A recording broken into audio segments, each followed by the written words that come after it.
quisqueyanos valientes alcemos nuestro canto con viva emoción, y del mundo a la paz ostentemos nuestro invicto glorioso pendón. Salve el pueblo que intrépido y fuerte a la guerra a morir se lanzó, cuando en bélico reto de muerte sus cadenas de esclavos rompió.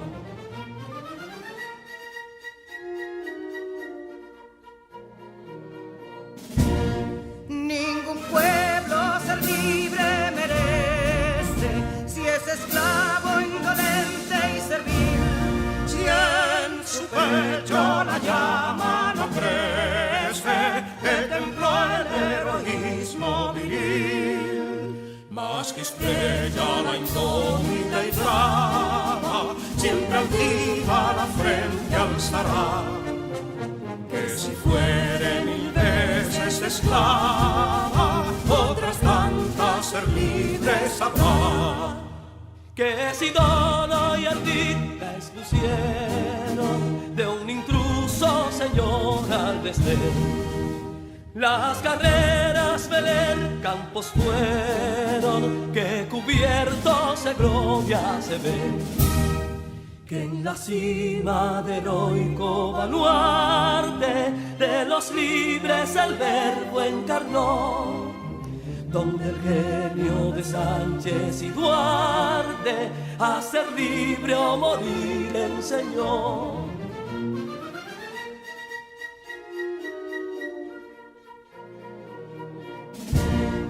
Y si pudo inconsulto caudillo de esas glorias el brillo empañar, de la guerra se vio en Capotillo la bandera de fuego ondear. Y el incendio que atónito deja de Castilla al soberbio león, de las playas gloriosas le aleja, donde flota el cruzado pendón.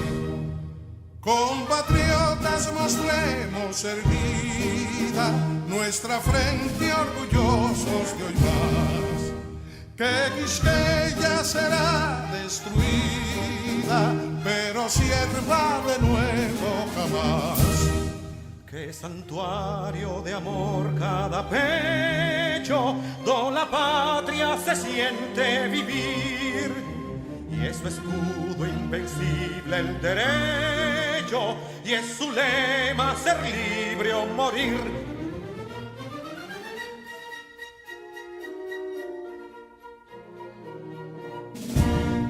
Libertad que aún se yergue serena, la victoria en su carro triunfal, y el clarín de la guerra aún resuena, pregonando su gloria inmortal. Libertad, que los ecos se agiten mientras llenos de noble ansiedad nuestros campos de gloria repiten. Libertad, libertad, libertad.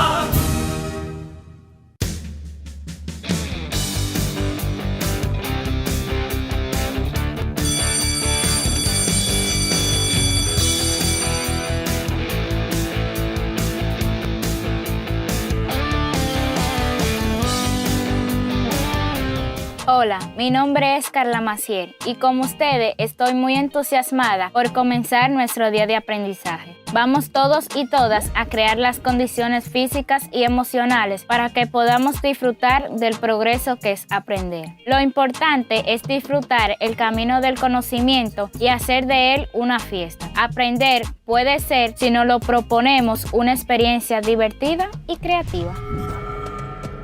Bienvenidos al cuarto grado de secundaria del año 2020-2021 del Ministerio de Educación de la República Dominicana.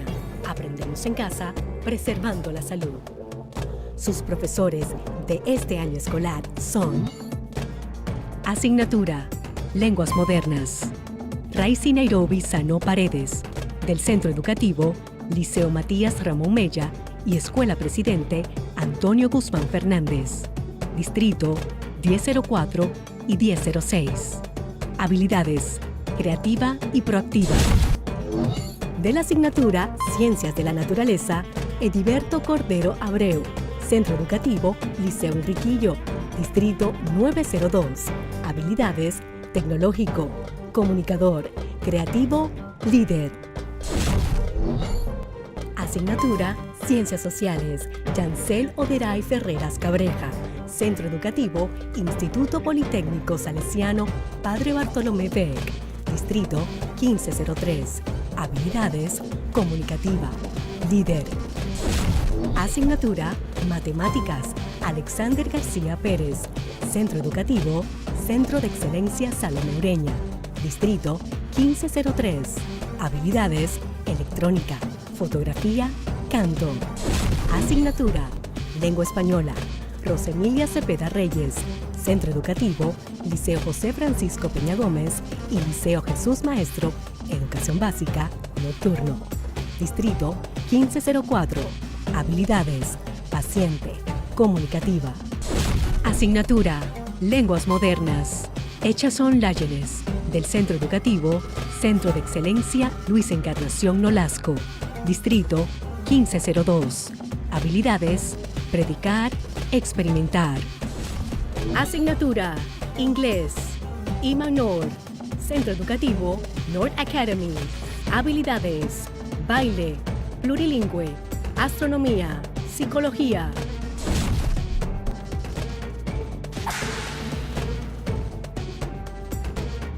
Hola queridos estudiantes, estoy muy feliz de compartir un día más con ustedes. Disfrutemos de este trabajo diseñado con mucho esfuerzo y amor para llevarles el pan de la enseñanza a todos ustedes que siguen aprendiendo desde casa y preservando la salud. El día de hoy tendremos las asignaturas de Matemáticas, Ciencias Sociales y Francés. Tu profesora de Ciencias Sociales, Yancel, te ayudará a aprender sobre neurociencia. En francés, Echazón te enseñará sobre el pasado compuesto, en esta ocasión utilizando el verbo être. Y por supuesto, en matemáticas yo te hablaré de los polígonos, los diferentes tipos que existen y mucho más. Es tanto lo que aprenderás si prestas la debida atención. Así que sin más, comencemos. Bienvenidos al cuarto grado de secundaria del año 2020-2021 del Ministerio de Educación de la República Dominicana. Aprendemos en casa, preservando la salud. Hoy aprenderemos sobre matemáticas, ciencias sociales y francés con los maestros Alexander, Yancel y Echazón.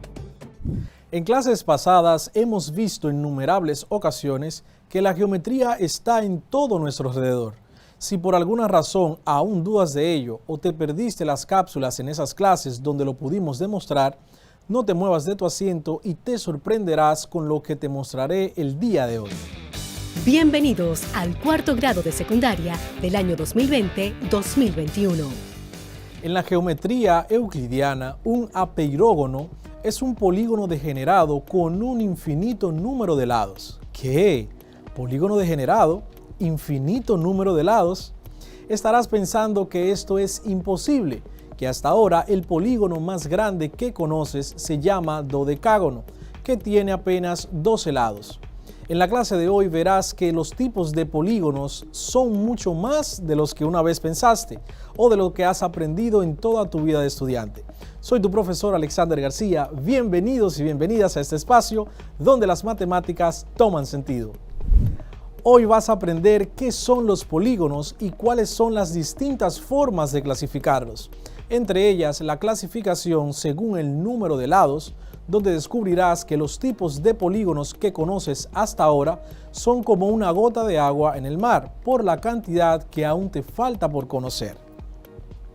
Iniciaremos con la definición de la palabra polígono y descubriremos qué características debe cumplir una figura geométrica para ser considerada un polígono. Luego veremos algunas de las propiedades que cumplen los polígonos. Verás que son muy interesantes y curiosas. También quedarás atónito con los lugares en la naturaleza donde podemos apreciar algunas de estas figuras geométricas. ¿Preparados? Empecemos. Polígono. Los polígonos los podemos ver por doquier, en las construcciones, en los diseños de telas, artículos del hogar, decoración de pisos y más. Los polígonos se forman con líneas, pero ¿cualquier línea forma un polígono? Las líneas se clasifican en recta, curva cerrada, curva abierta, curva con tramo recto y quebrada o poligonal.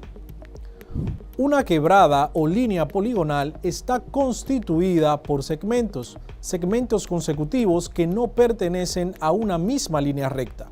Cuando los extremos de una línea poligonal coinciden, es una línea poligonal cerrada. Cuando los extremos no coinciden, es una línea poligonal abierta.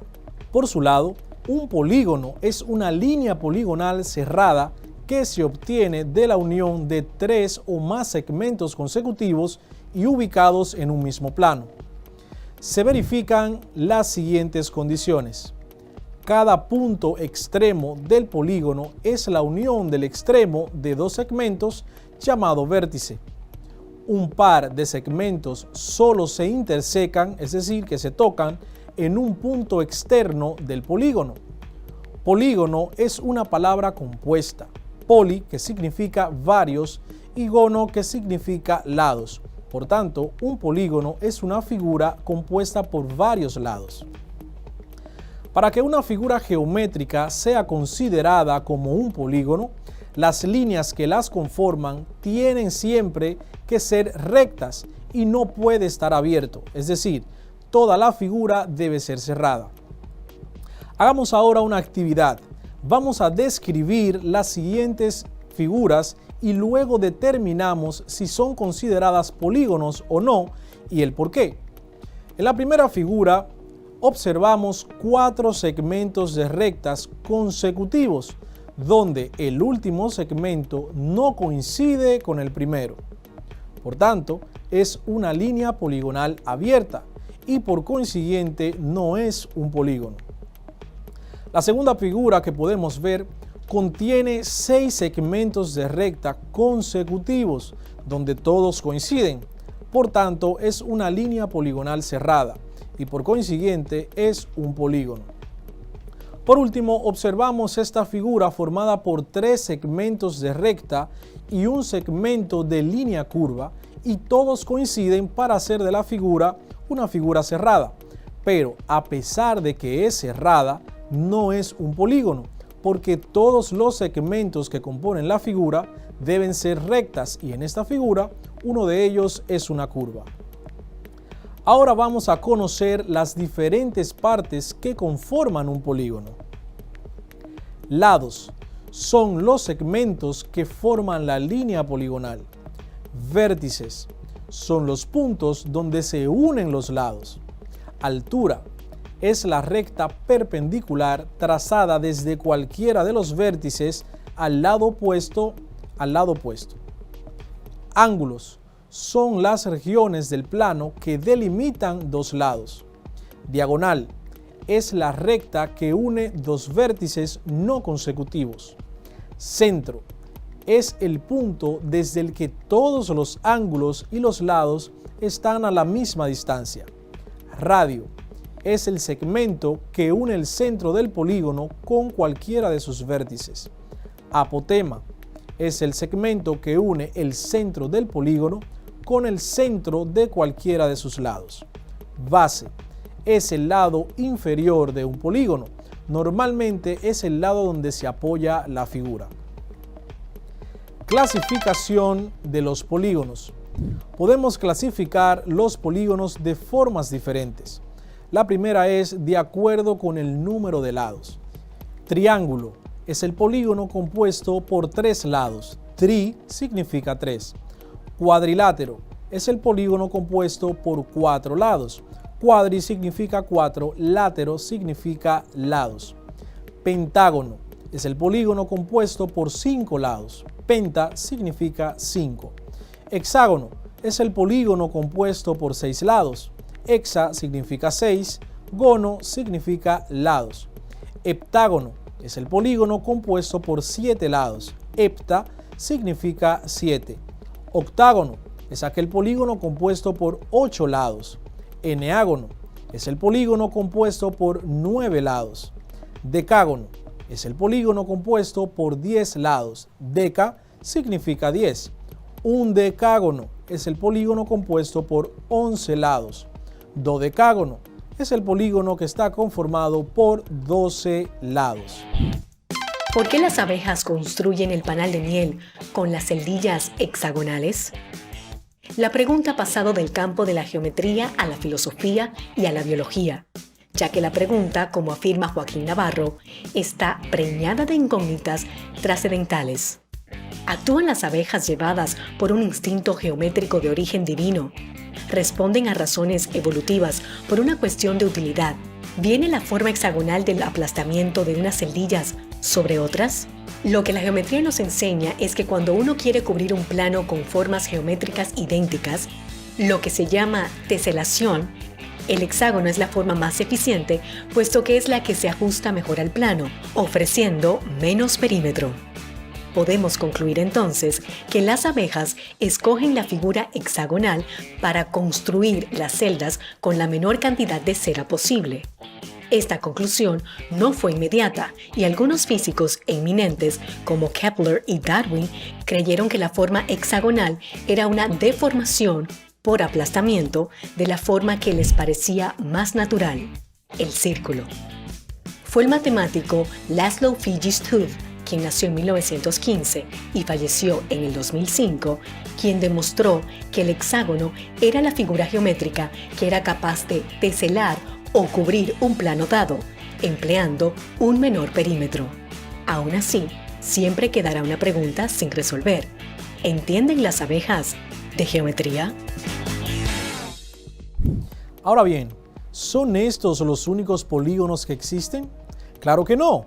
Si nos ponemos a nombrarlos todos, no acabamos nunca. Aquí te menciono otros más. Tridecágono es aquel que está compuesto por 13 lados. Tetradecágono, aquel que está compuesto por 14 lados. Pentadecágono, 15 lados. Hexadecágono, 16 lados. Heptadecágono, 17 lados. Octadecágono, 18 lados. Eneadecágono, 19 lados. Isodecágono, 20 lados. Ahora subamos un poquito el nivel. Triacontágonos son los polígonos de 30 lados. Triacontacaipentágonos son los polígonos de 35 lados. Tenemos que el polígono posee 35 lados, se llama triacontaipentágono. Esta expresión puede descomponerse de la siguiente manera: triacon, tacai, pentágono. La expresión triacon hace referencia al número 30, tacai hace referencia a con y pentágono hace referencia a 5 lados. Tetracontágonos son los polígonos de 40 lados. Pentacontágonos son los polígonos de 50 lados. Hexacontágonos son los polígonos de 60 lados. Heptacontágonos son los polígonos de 70 lados. Octacontágonos son los que tienen 80 lados.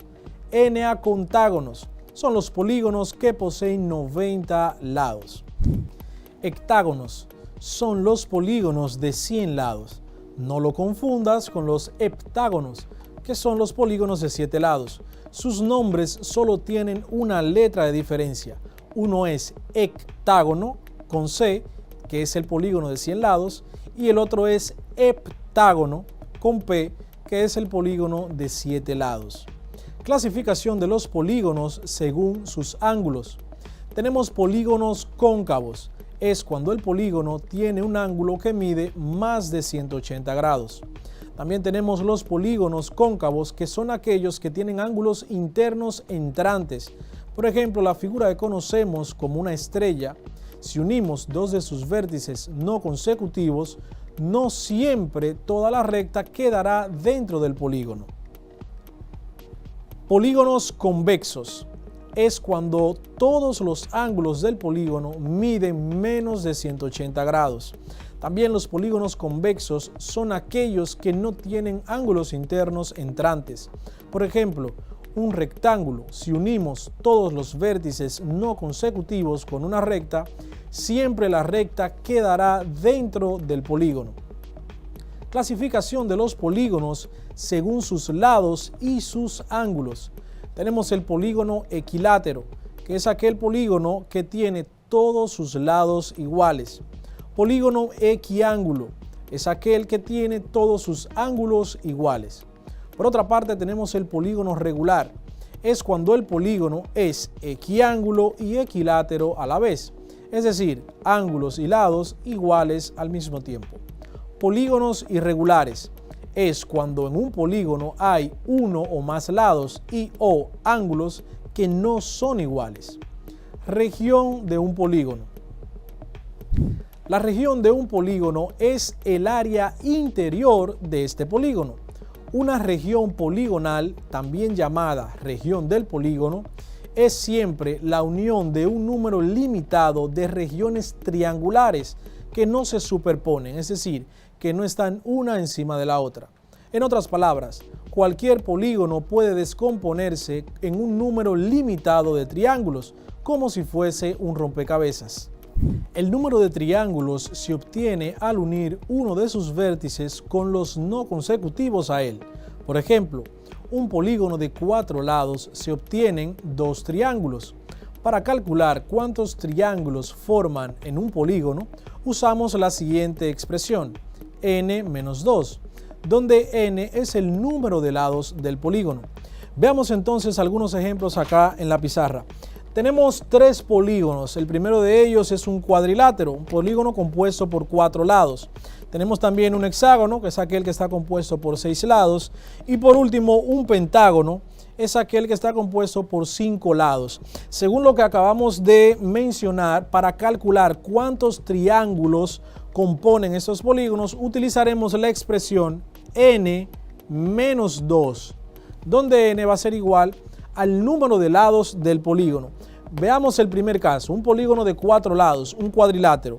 Es muy sencillo. ¿Cuántos triángulos lo componen? ¿Cuántos lados tiene un cuadrilátero? Tiene 4, según la expresión, menos 2, lo que será igual a 2. Entonces, 2 triángulos componen a un cuadrilátero. Vamos a trazarlo. Según la definición, vamos a unir cada vértice, vamos a unir un vértice con los que son no consecutivos a él. Entonces tenemos este vértice que no es consecutivo, lo unimos para ver entonces cómo este polígono se puede descomponer en la cantidad de triángulos que presentó la expresión. Y ahí podemos observar, al trazar esa diagonal o esa recta uniendo 2 vértices no consecutivos, tenemos entonces 2 triángulos que compone esta figura. Si lo trazáramos desde otro vértice, en este caso sería lo mismo. Por tanto, según nuestra expresión, un cuadrilátero puede descomponerse en 2 triángulos. Veamos ahora en un hexágono. En un hexágono, siguiendo la expresión, el hexágono tiene 6 lados, menos 2 nos dará un total de 4 triángulos. Un total de 4 triángulos son los que componen un hexágono. Vamos a trazarlos de inmediato. Tomamos uno de los vértices, tomamos nuestra regla, uno de los vértices y lo unimos con todos los vértices que no son consecutivos a él. Tomamos acá el primero, trazamos una línea vertical.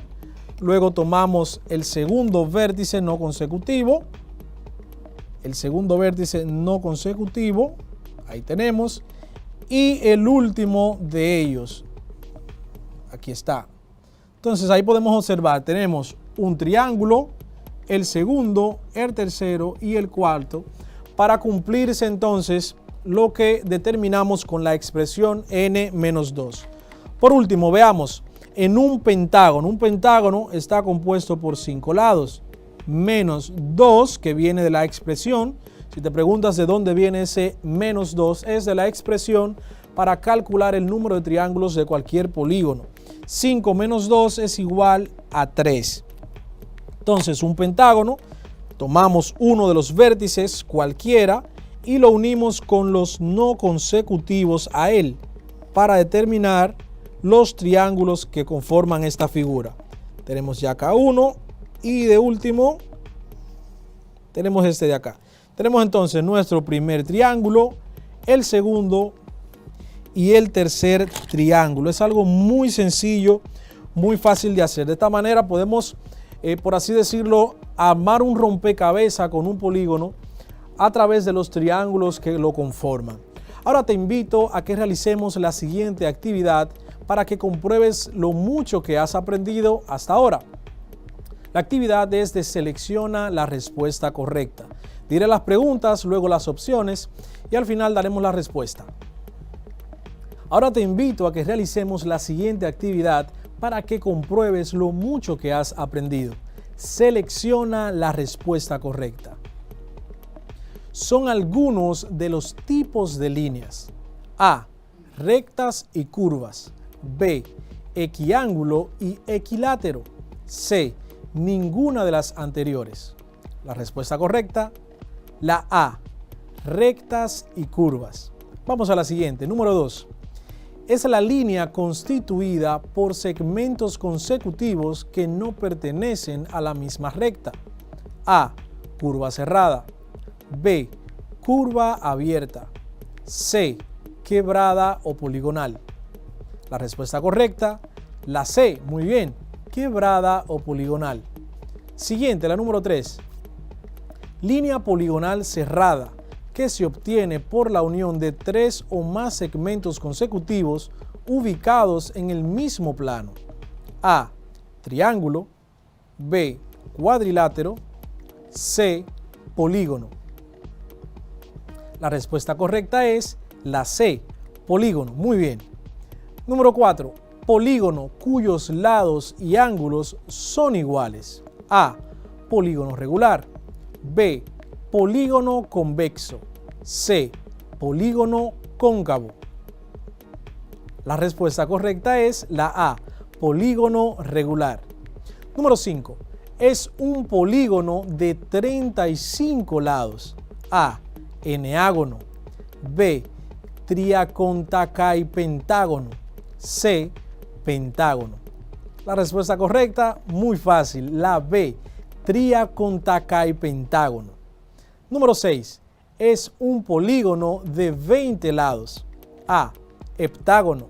B. Octágono. C. Isodecágono. La respuesta correcta es la C. Isodecágono. Número 7. Es el polígono más eficiente a la hora de cubrir un plano con figuras iguales y es utilizado por las abejas para construir panales. A. Cuadrado. B. Hexágono. C. Triángulo. La respuesta correcta, muy sencillo, la B. Los hexágonos. Antes de cerrar la clase de hoy, quisiera hablarte un poco de un tipo de polígono especial. Lo mencionamos al principio, su nombre es apeirógono. En la geometría euclidiana, un apeirógono es un polígono degenerado con infinito número de lados. Pero, ¿qué significa que sea degenerado? ¿Acaso el polígono está loco? No, sin duda que no.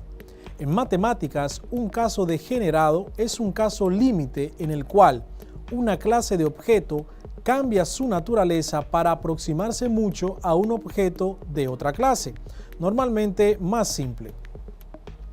Un caso degenerado para esta ocasión, un polígono, tiene unas características especiales que se apartan de las propiedades genéricas de la categoría más amplia y que, bajo una pequeña perturbación, podrían perderse. Por ejemplo, un punto es un círculo degenerado en el que el radio tiende a cero.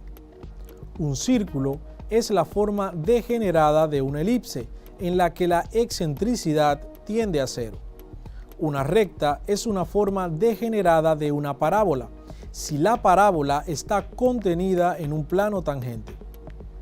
Un segmento de recta es una forma degenerada de un rectángulo si éste tiene uno de sus lados de longitud 0. Ahora bien, como cualquier polígono es una secuencia de segmentos y ángulos, pero así como un polígono ordinario tiene fin ya que es un circuito cerrado, un apeirógono puede no tener fin, pues no es posible recorrer el infinito número de lados necesarios para llegar al final en ambas direcciones. No obstante, los apeirógonos cerrados también existen.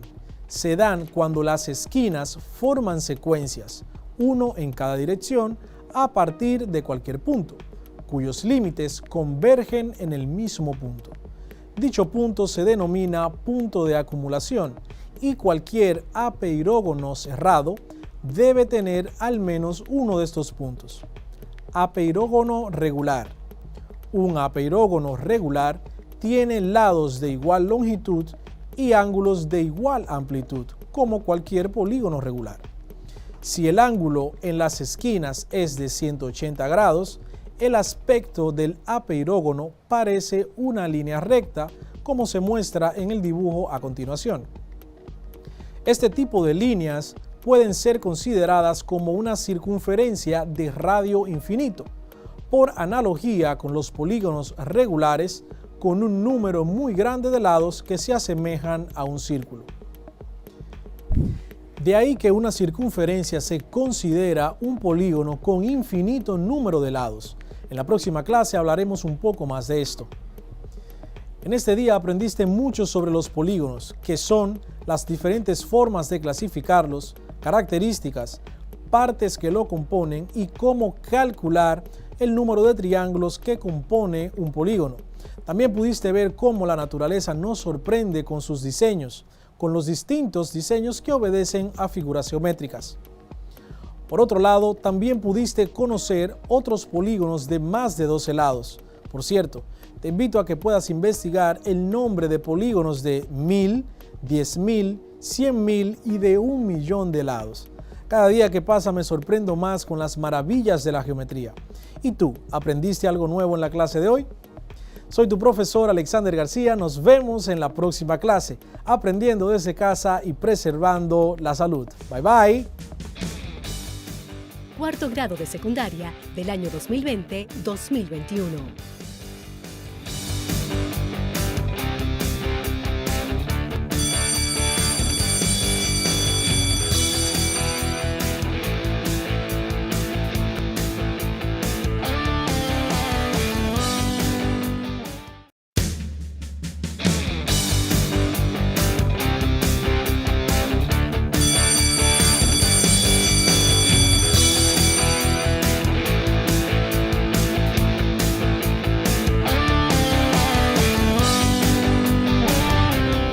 Saludos mis distinguidos estudiantes. Es una maravilla que estemos a punto de abordar una vez más el tren del aprendizaje y subir a lo más alto del conocimiento de las ciencias sociales con su maestra Yancel Ferreras.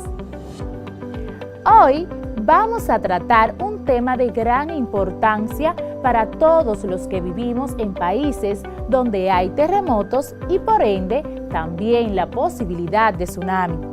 El tema es cómo salvaguardar nuestras vidas en un evento así.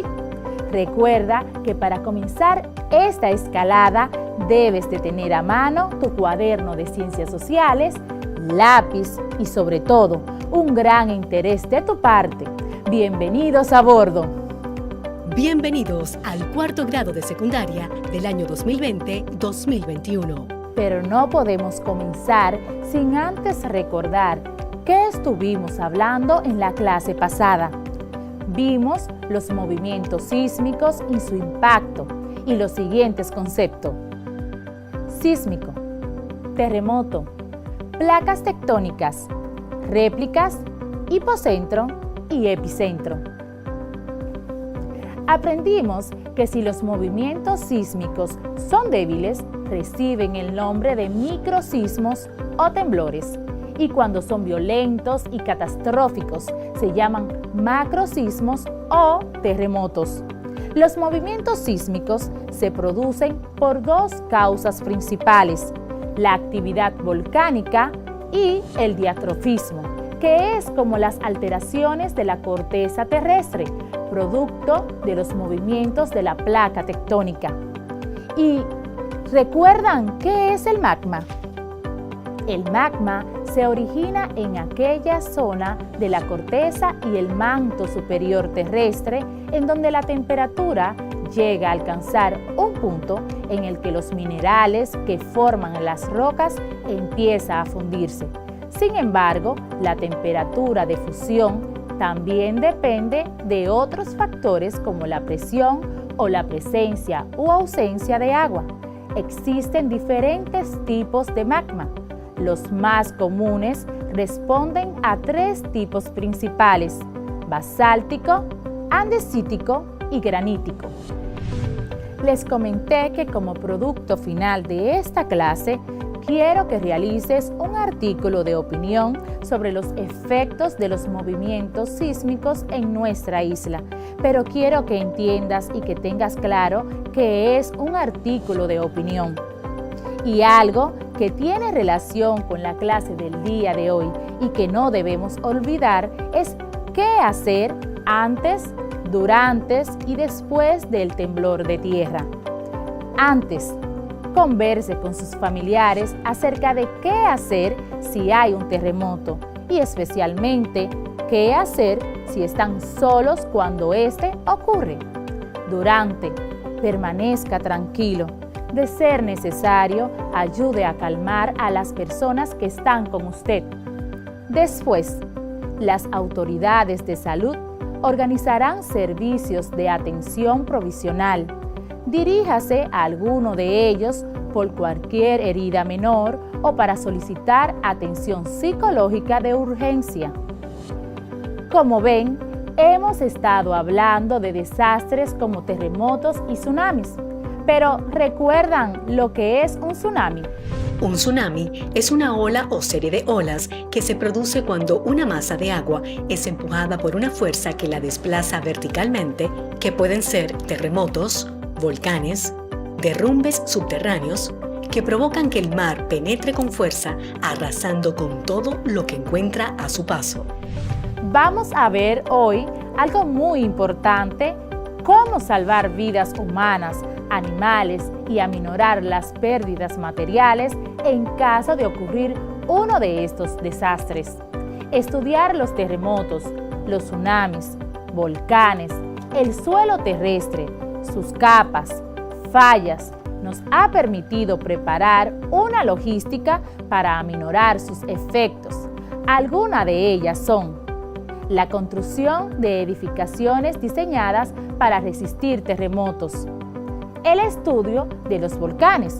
Esto nos ha enseñado cuáles son las fases de la actividad volcánica y nos ayuda a saber cuándo es posible que entre en erupción y así tomar medidas de seguridad. Para los humanos es muy difícil lidiar con las amenazas que supone un terremoto o un tsunami, y nuestra reacción natural es sentir miedo y entrar en pánico. Pero los científicos que estudian nuestro cerebro, los neurólogos, aseguran que el pánico nos paraliza y nos hace reaccionar incorrectamente. Y de eso vamos a hablar, de cómo podemos educar nuestro cerebro para que nos permita reaccionar de una manera correcta ante el miedo. El miedo es la emoción humana más fuerte y descontrolada que tenemos. Cualquier cosa puede desatar un proceso de pánico que nos haga reaccionar incorrectamente ante un suceso. En el entrenamiento de los marines estadounidenses, llegaron a la conclusión de que los errores cometidos por los soldados están directamente relacionados con el miedo y el pánico. Para salir de esta situación, el psicólogo de la Armada estadounidense, Eric Potterath, creó un sistema de entrenamiento que permite medir las capacidades de los aspirantes a controlar el miedo y a través del entrenamiento aumentar la capacidad de control y manejo del mismo, hasta en situaciones extremas como una guerra. Los reclutas fueron entrenados especialmente para variar la manera en que sus cerebros reaccionan ante el miedo. Cuando estamos en una situación extrema y nos enfrentamos al miedo, la amígdala procesa la información recibida por nuestros sentidos y activa instintivamente el botón de pánico de nuestro cuerpo. Lo hace a través de la liberación de hormonas, de adrenalina y cortisol al torrente sanguíneo. Dichas hormonas se comportan como un comando de operaciones especiales que preparan el cuerpo para la acción, producen una serie de respuestas corporales, aumentan la respiración, sudoración, ritmo cardíaco, la presión arterial. Los sentidos se agudizan, la memoria es más rápida y el cuerpo se vuelve menos sensible al dolor. Entramos en estado de alerta total. Los neurocientíficos y los psicólogos están de acuerdo con que la forma de manejar el miedo no es tratar de borrarlo, pues es imposible y puede ser igual de peligroso, sino confrontarlo para colocar bajo control y de esa manera el cerebro aprende a reaccionar correctamente. Con el entrenamiento, el pánico se hace cada vez más controlable para esa situación a la que estamos expuestos y da cabida a nuestros lóbulos frontales, que son el consciente, el cual nos ayuda a reaccionar con lógica, y por encima de la amígdala, que nos provoca una reacción irracional que nos puede poner en peligro y hasta costarnos la vida. A este entrenamiento se les llama las 4 grandes, que consiste en establecer metas. Fijarse metas pone a funcionar los lóbulos frontales, el supervisor del cerebro, responsables del razonamiento y la planificación. Fijar nuestros pensamientos en una meta específica hace que el cerebro ponga en orden el caos y controla a la amígdala, el centro emocional del cerebro. Ensayar mentalmente, visualización. Debe realizarse mentalmente y de manera continua la acción, para que cuando llegue el momento de estrés podamos reaccionar y comportarnos de manera normal dentro de lo posible.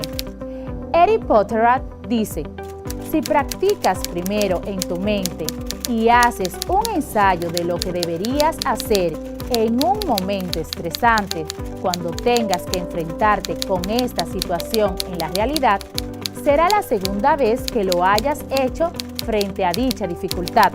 Entonces, tendrás una reacción de menor angustia, lo que permitirá que puedas reaccionar de manera apropiada. También, tener pensamientos positivos. Esto ayuda a enfocar los pensamientos de manera positiva en el convencimiento de logro. Activar el control. Todo se centra en la respiración. Cuando respiramos lentamente, logramos atenuar los efectos del pánico. Al efectuarse largas exhalaciones, hacemos que llegue más oxígeno al cerebro y mejorar su funcionamiento. También, como estrategia de focalización que se logra con la respiración. La respiración es muy importante porque en el estado de pánico, el cerebro funciona incorrectamente y ese ejercicio de respiración lo ayuda a oxigenarse para mejorar sus funciones. El autocontrol. Tenemos que entrenarlo de manera consciente. Ante el miedo, la amígdala envía señales tan fuertes que es casi imposible anularlas, por lo que para ello es necesario que esté en entrenamiento. Tenemos que desde el principio creer que vamos a poder. Ese es el desafío. Con el entrenamiento de los 4 grandes, podemos saltar casi cualquier obstáculo. para el tema que hemos estado tratando en nuestro ciclo de clases sobre los terremotos y tsunamis, aunque las 4 grandes son muy importantes, la que más nos interesa es la número 2. Vamos a recordarla. Ensayar mentalmente. Visualización. Debe realizarse mentalmente y de manera continua para que cuando llegue el momento del estrés podamos reaccionar y realizarlo de manera normal. Sobre esto, Eric Potterat dice, si practicas primero en tu mente y luego haces un ensayo de lo que deberías hacer en un momento estresante, cuando tengas que enfrentarte con estas situaciones en la realidad, será la segunda vez que lo hayas hecho frente a dicha dificultad. Entonces tendrás una reacción de menor angustia, lo que permitirá que puedas reaccionar de manera apropiada ante esta situación extrema y puedas salir ileso de ella. Hoy quiero que conversemos sobre los simulacros de terremotos o tsunamis, que no son más que ensayar mentalmente, visualización, para que cuando llegue el momento sepamos qué acciones tomar y no permitir que el miedo nos paralice. Es muy importante que en tu centro escolar tengan cada cierto tiempo simulacros en los que puedan ensayar y planificar acciones como dónde protegerse, punto de encuentro de todos, a quién llamar en caso de no haber señal telefónica, dónde se van a encontrar con sus familiares, etc. Chicos, como saben, esta semana hemos estado hablando de las incidencias de los terremotos y tsunamis en nuestra isla y para ello hice una invitación especial a 2 personas que nos van a orientar de qué debemos hacer en caso de que ocurra una de estas. El día de hoy le vamos a dar la bienvenida al licenciado Diego Bautista, director del DIGAR, Dirección General de Gestión Ambiental y de Riesgo, y al señor Manuel Reimer. Gracias por aceptar este encuentro. Director, ¿qué es el DIGAR? El DIGAR es una institución dedicada exclusivamente a la fiscalización, diagnóstico, sensibilización y capacitación de la comunidad educativa en los fenómenos que tengan que ver con los fenómenos atmosféricos que afectan a nuestra comunidad educativa. Esa es nuestra función exclusivamente. Reimer, ¿tiene el DIGAR un plan de entrenamiento? Por supuesto que sí. Desde lo que es pues la dirección de capacitación, se tiene un entrenamiento constante enfocado directamente al personal docente, al personal educativo y más importante, pues a los niños que son los protagonistas de nuestras aulas.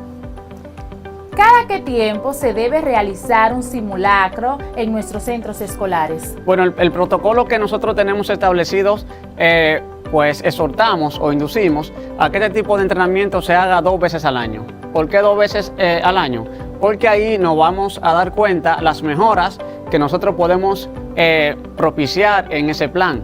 Además, es importante que se realicen 2 veces al año porque en una temporada del año tenemos temporada ciclónica y todo el año tenemos la incidencia, podemos estar bajo la incidencia de un terremoto. Excelente, eso es algo que tenemos que tener en cuenta.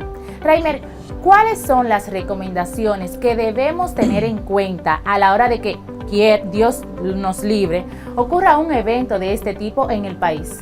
Bueno, en nuestro país, al momento de ocurrir un evento sísmico, ¿qué debemos de tomar en cuenta? Primero, mantener la calma.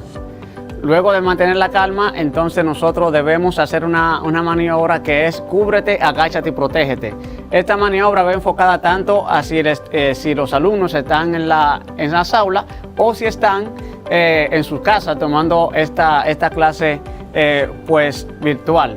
Bien, entonces enfocado a eso debemos hacer esa maniobra cúbrete, agáchate y protégete, que consiste en buscar un espacio que represente cierto nivel de seguridad para evitar o amortiguar el daño de ese tipo de fenómenos adversos. Ahora bien, en el caso de un huracán, la orientación es seguir de cerca pues todas las indicaciones que nos dan los organismos de protección civil, las orientaciones emanadas por el Centro de Operaciones de Emergencia, por meteorología, las indicaciones también emanadas desde el punto de vista escolar por esta Dirección General de Gestión Ambiental y Riesgo. ¿Vieron? Hay que llevar todo ese proceso.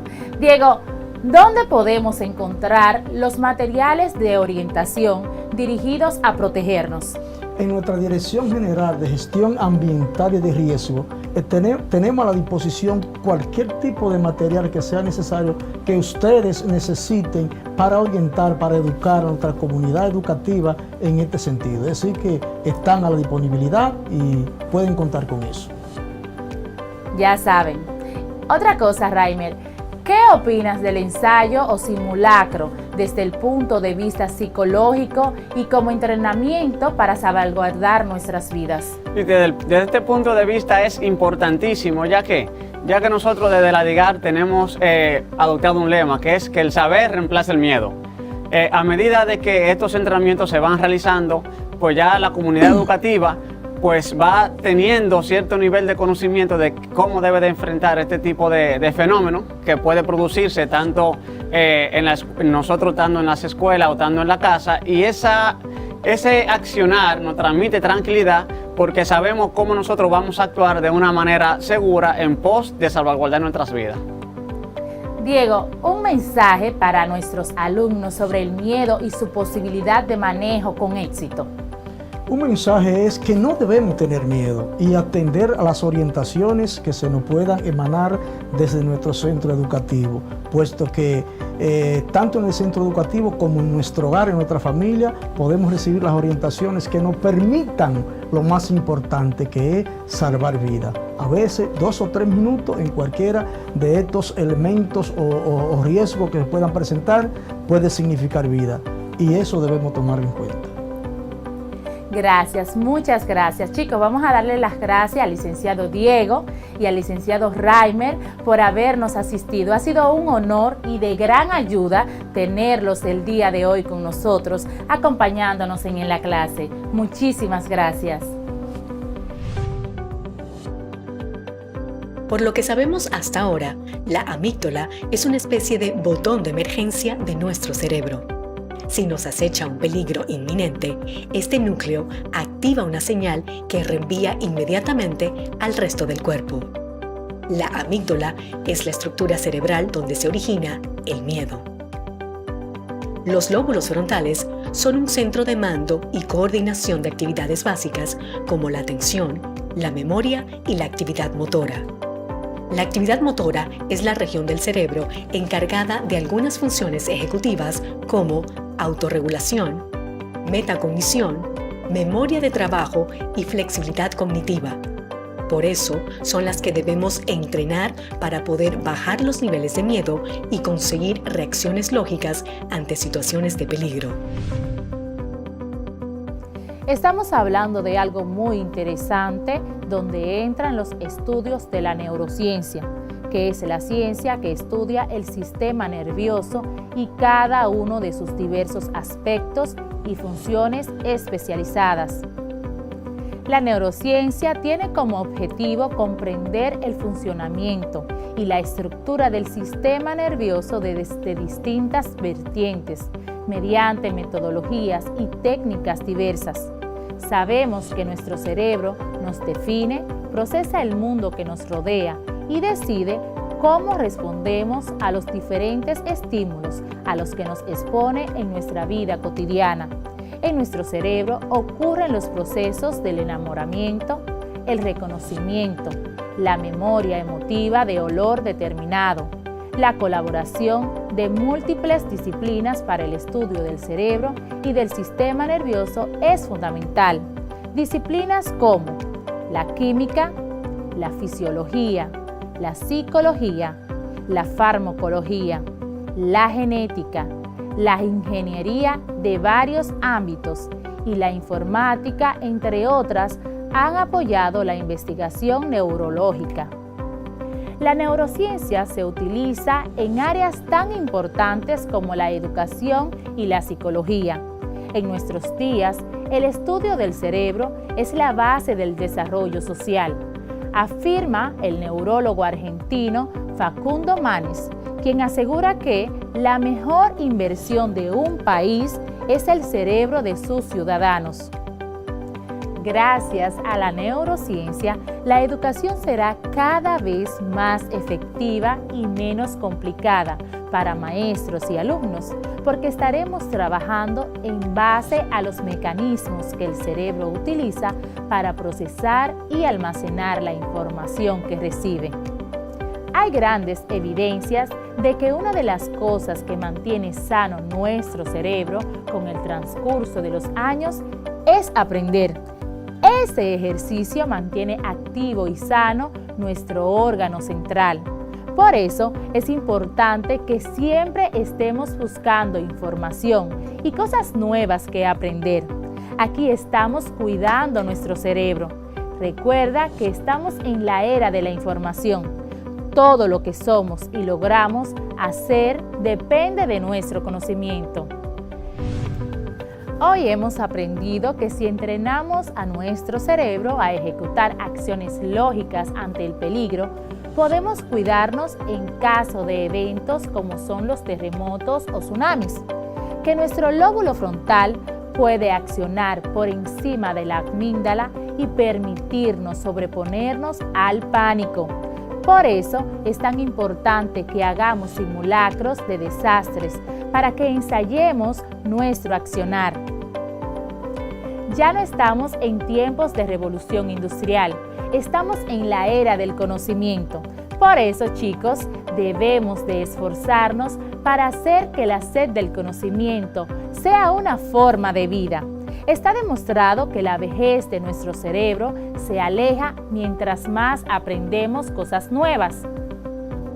Por eso estamos aquí, en el viaje hacia el conocimiento, para estar a la altura de lo que hoy nos toca vivir. Nos vemos en una próxima fascinante clase de Ciencias Sociales con su maestra Yancel Ferreras. Bye.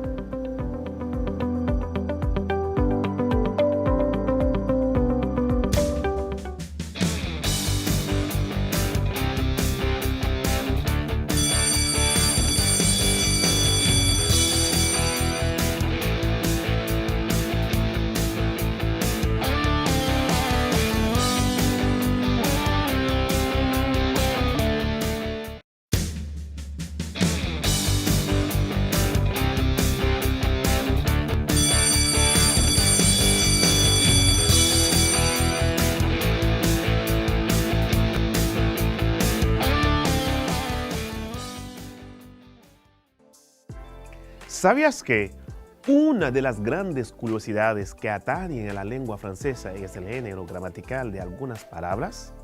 Y es que algunos términos como amour, amor, délice, delicia o órgano presentan la particularidad de ser masculinas en singular y femeninas en plural. Vaya lío, ¿verdad? Où est-ce que tu étais? Tu as l'air fatigué, hein? Un peu. Je suis allée à Punta Cana. J'ai passé 2 jours là-bas. Je suis revenue sans faire cette marne. Oh, je comprends. Tu dois te reposer. D'accord.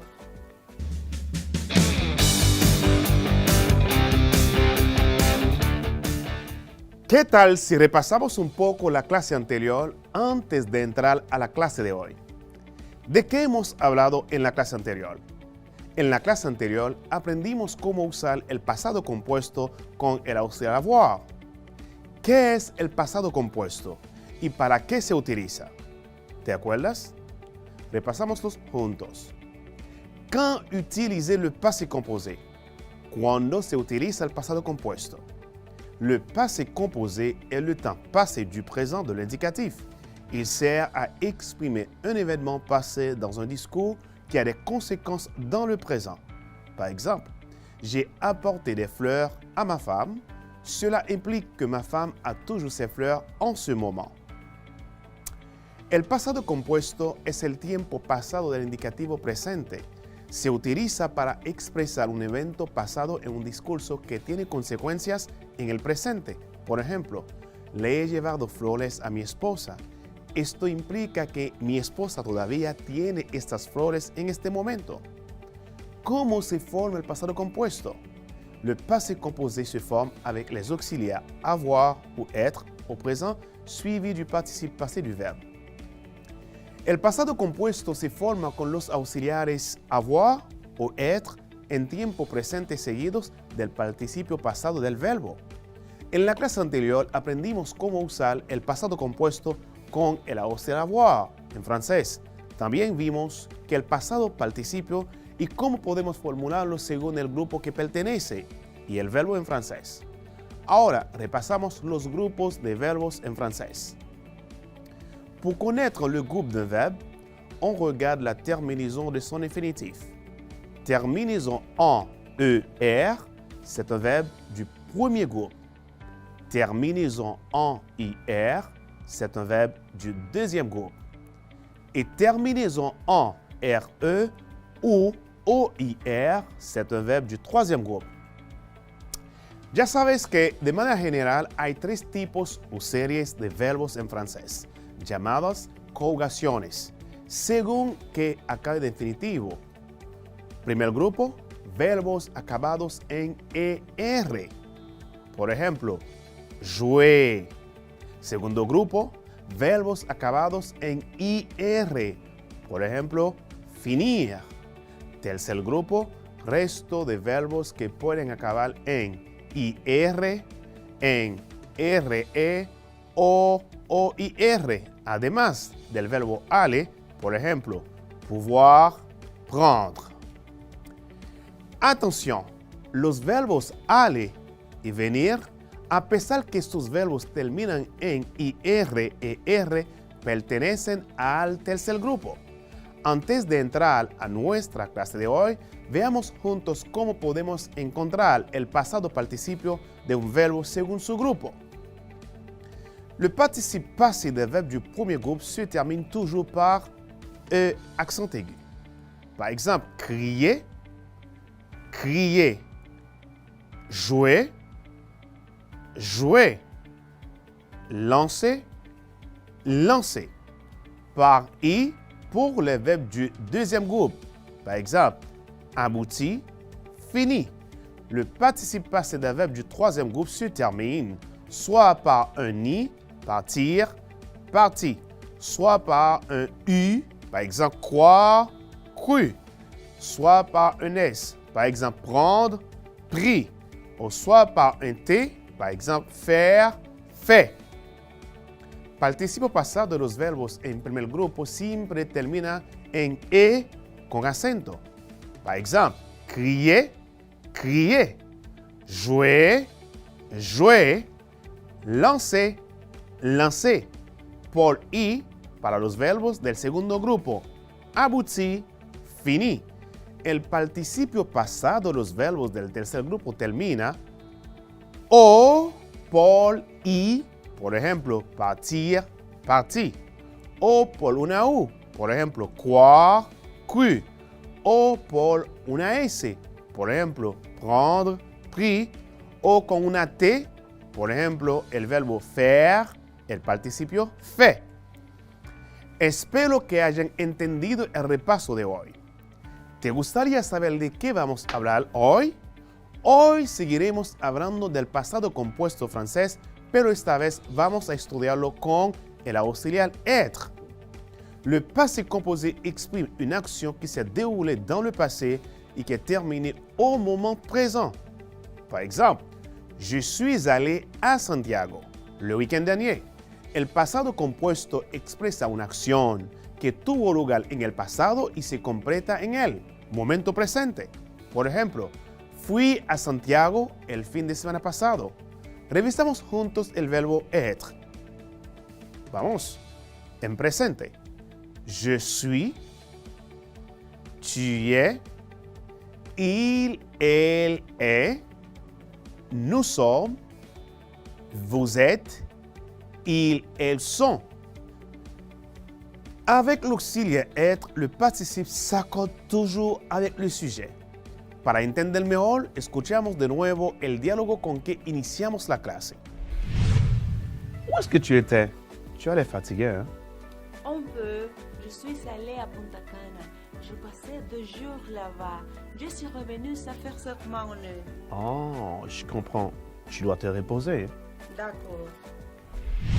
Quizá no entendiste perfectamente el diálogo, así que vamos a escucharlo en español. ¿Dónde estabas? Tú estás muy fatigada. Un poco. Estuve en Punta Cana. Pasé 2 días allá. Acabo de llegar hace 1 hora. Oh, te entiendo, pero tienes que descansarte. Sí, claro. En esta conversación hay 2 frases importantes. ¿Qué tal si las analizamos juntos?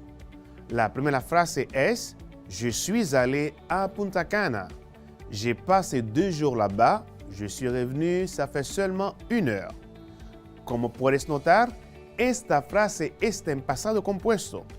Una frase en la cual se encuentran los 2 auxiliares, avoir y être. Dividimos la frase en 2 partes para analizarlas bien. Número 1. Je suis allé à Punta Cana. J'ai passé 2 jours. Como puedes ver, en esta frase el pasado participio aller se escribe con una E más. ¿Sabes por qué? Con auxiliar être, el pasado participio siempre concuerda con el sujeto. 2. Je suis revenu, ça fait seulement 1 heure. En esta frase, puedes notar también que el pasado participio revenu se concuerda con su sujeto que es lundi. Recuerda siempre que el passé composé es el pretérito perfecto en francés.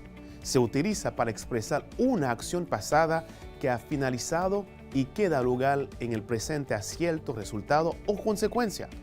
En la lengua hablada se prefiere el uso del passé composé al passé simple o l'imparfait para cualquier enunciado que se quiera expresar en pasado. La mayoría de los verbos en passé composé se conjugan con el auxiliar avoir. El verbo auxiliar être se utiliza en los siguientes verbos, con los siguientes 14 verbos cuando no les siga un complemento directo. Vamos a verlos.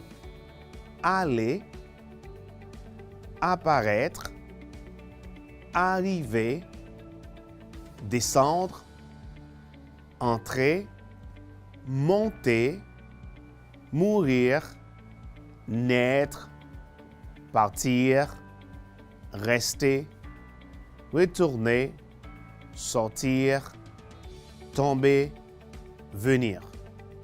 Répète après moi. Repite después de mí. Aller, ir. Apparaître, aparecer. Arriver, llegar. Descendre, descender. Entrer, entrar. Monter, montar o subir. Mourir, morir.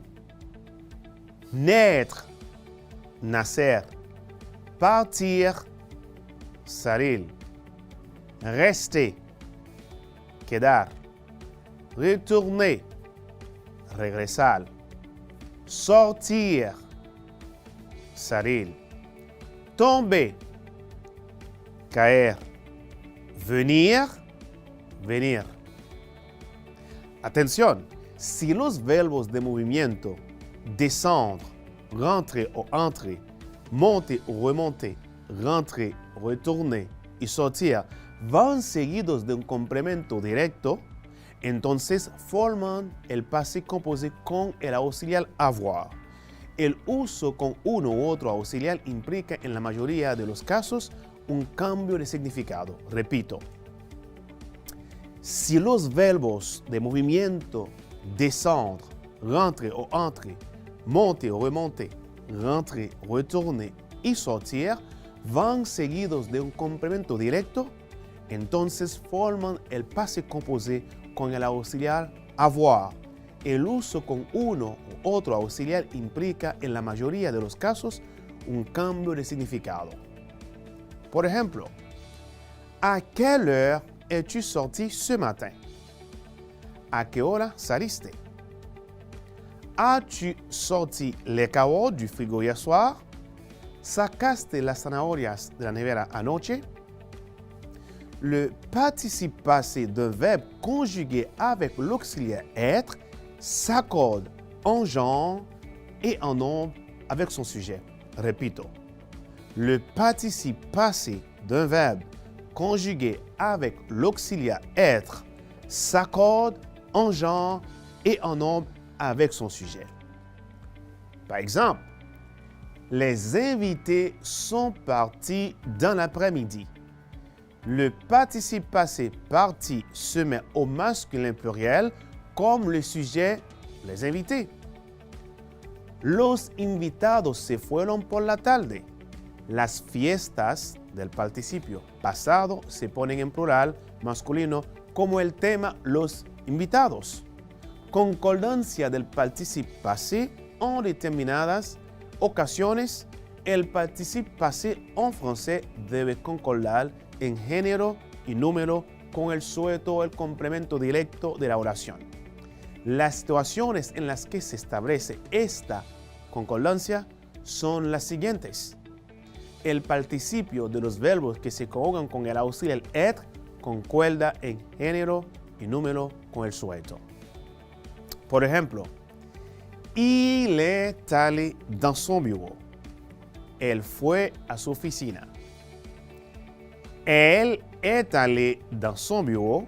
Ella fue a su oficina. Ils sont allés dans leur bureau. Ellos fueron a sus oficinas.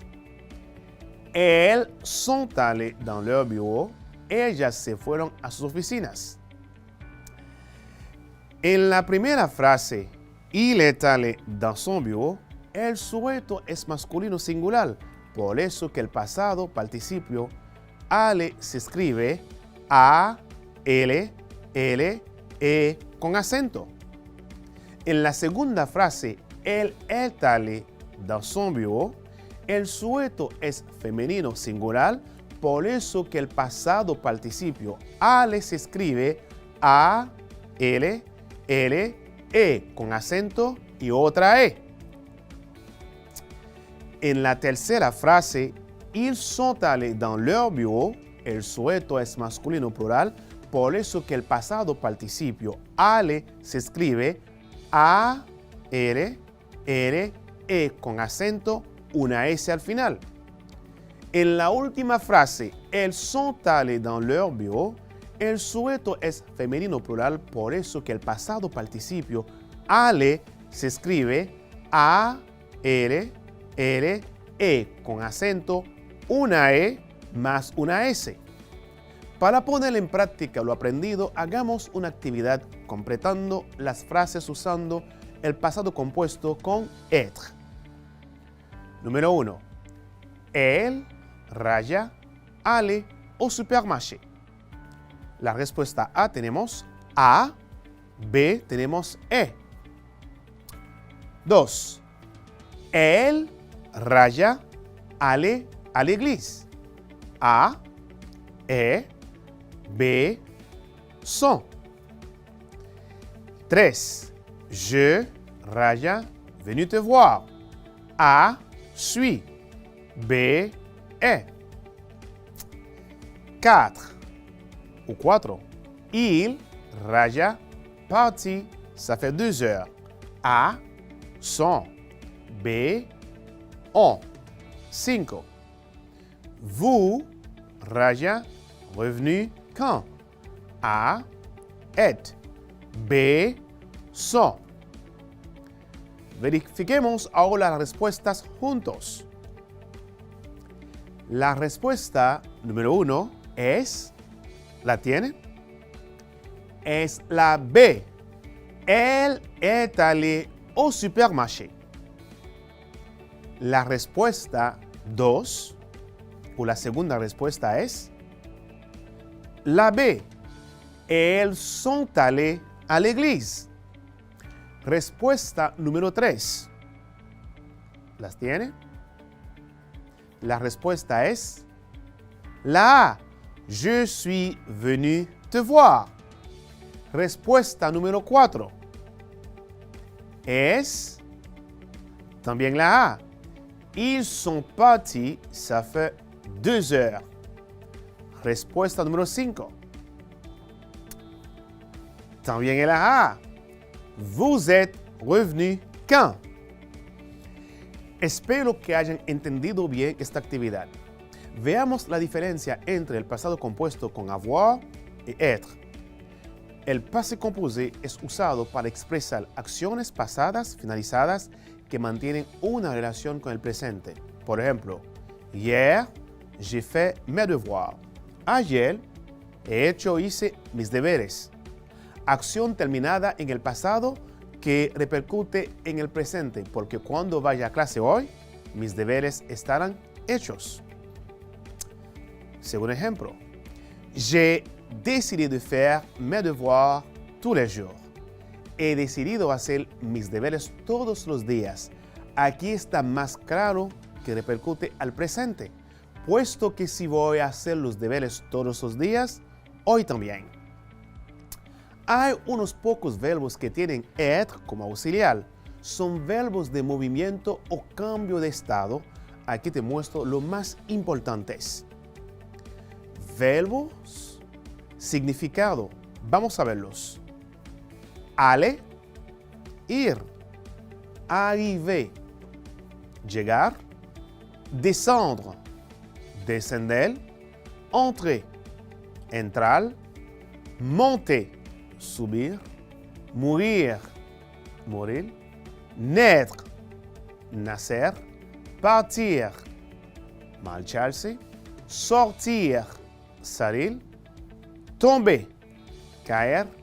Venir, venir. Veamos juntos algunos ejemplos. Je suis tombé hier de ma chambre. Repito. Je suis tombé hier de ma chambre. El segundo es, elle est allée à la plage. Repito, elle est allée à la plage. Concordancia. Algo importante que debes tener en cuenta con los verbos que tienen el auxiliar être es que tiene que haber concordancia en género y número entre el sujeto y el participio. Esto es algo que no pasa en español. Se entiende mejor con un ejemplo. En masculino singular, il est arrivé. Él ha llegado. Pero en femenino, elle est arrivée. Ella ha llegado. En plural masculino, ils sont arrivés. Ellos han llegado. Y en plural femenino, elles sont arrivées. Ellas han llegado. Con el verbo avoir, el participio pasado, si hace la concordancia con el complemento objeto directo, si este está colocado antes, es decir, cuando conocemos su género y número, por ejemplo, j'ai acheté des fleurs. He comprado flores. Ahora bien, les fleurs que j'ai achetées, las flores que yo he comprado.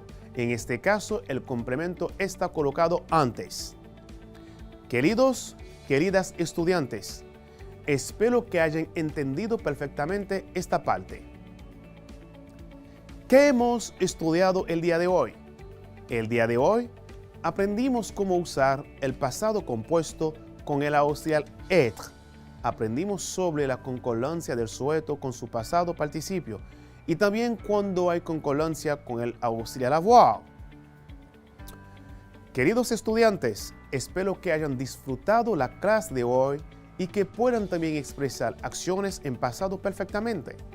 Ahora es su turno de poner en práctica lo aprendido en casa con sus familiares y amigos. Como dice Noah Roberts, si no persigues lo que quieres, nunca lo tendrás. Y si no vas hacia adelante, siempre estarás en el mismo lugar. Con esta frase se despide su profesor de francés, et chanson la jeunesse, y recuerden que su salud es lo primero. Por eso aprendemos en casa preservando la salud. A la prochaine.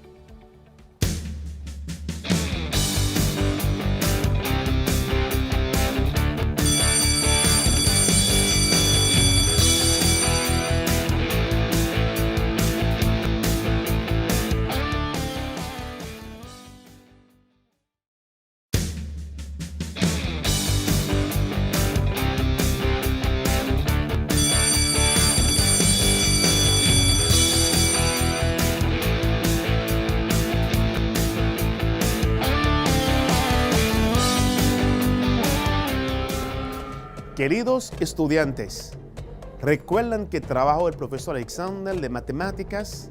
Pues les habló de los polígonos. Así también, tu maestra de ciencias sociales, Jancel, le estuvo enseñando sobre neurociencia. Y por supuesto, en francés aprendiste sobre passé composé avec auxiliaire être, esperando que cada día fortalezcas más tus conocimientos. No dudes de la capacidad que tienes para avanzar en tus clases. Quédate en casa para preservar tu salud. Soy Echanson La Jeunesse, tu profesor de francés. Hasta la próxima.